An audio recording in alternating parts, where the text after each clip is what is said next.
जिजाऊंच्या जयंतीच्या पूर्वसंध्येला मुंबईमध्ये हे अतिशय सुंदर आई जिजाऊचं शिल्प, या शिल्पाची निर्मिती गोपालजींच्या पुढाकाराने या ठिकाणी झाली आणि आम्ही सगळे धन्य आहोत की त्याचं उद्घाटन करण्याची संधी आम्हाला मिळाली आणि म्हणून मी मनापासून आभार मानतो.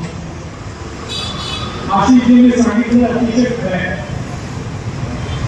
तो काळ असा होता की परकीय आक्रमणकाराने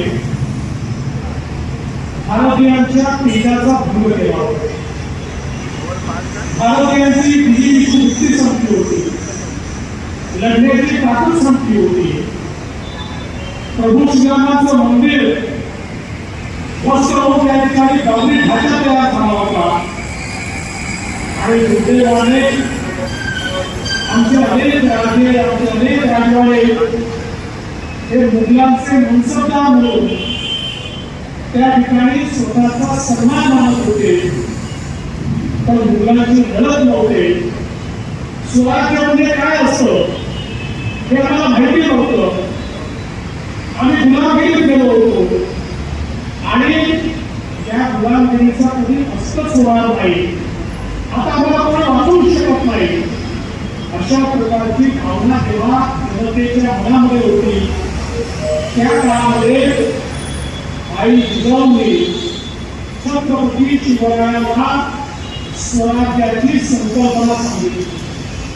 आई जिजाऊंनी सांगितलं त्या महाराष्ट्र आज पारतंत्र्यामध्ये आहे, त्या महाराष्ट्रात अनन्वित अत्याचार होत आहे, या महाराष्ट्रातल्या माता भगिनी या सुरक्षित नाही आहे.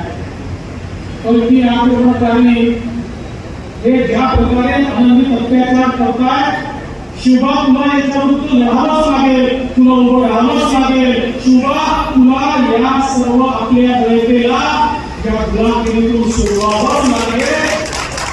आणि हा मूलमंत्र आई जिजाऊंनी दिला. रामायण महाभारतापासून तर लढण्याचे तंत्र शास्त्र सगळं आई जिजाऊंनी त्या ठिकाणी शिवबाला सांगितलं आणि शिवबांच्या मनामध्ये स्वातंत्र्याचं बीजारोपण केलं.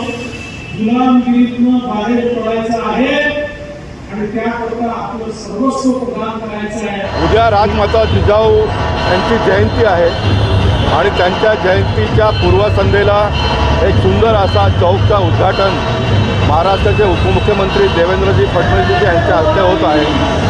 बोर्लीकरांचं हे भाग्य आहे, एका ठिकाणी छत्रपती शिवाजी महाराज आहे आणि त्यांच्या समोर त्यांना ज्यांनी जन्म दिला असे राजमाता जिजाऊचा चौकचा आज अनावरण होतो आहे. येणाऱ्या काळामध्ये इथे वाचनालय, बॅडमिंटन कोर्ट अशा अनेक प्रकारच्या सुविधा बोर्लीच्या नागरिकांना मिळणार आहे. उपनगरचा महाराजा या नावाने गणपती उत्सव जय महाराष्ट्रनगरला गेल्या अनेक वर्षापासून साजरा होत आहे. त्या संस्थेचे लोक ह्या सर्व प्रकल्पाचा देखभाल येणाऱ्या काळामध्ये करणार आहेत आणि म्हणून एक सुंदर प्रकल्प बोर्लीत अनेक प्रकल्पामध्ये एक प्रकल्पाचा आणखीन भर पडलेला आहे.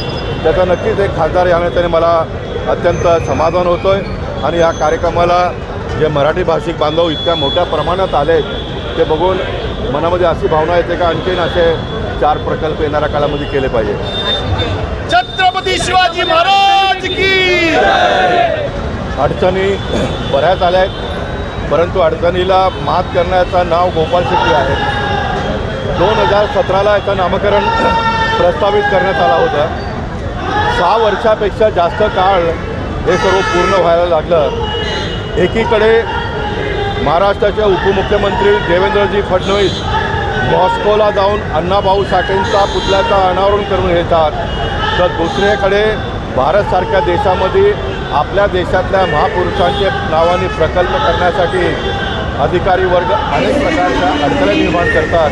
परंतु या सर्व अडथळ्याला मात करून पुढे जायची प्रेरणा भारतीय जनता पक्षाच्या नेतृत्वाने आम्हा कार्यकर्त्यांना दिलेलं आहे. आम्ही आताही करतो, येणाऱ्या काळामध्ये पण करणार.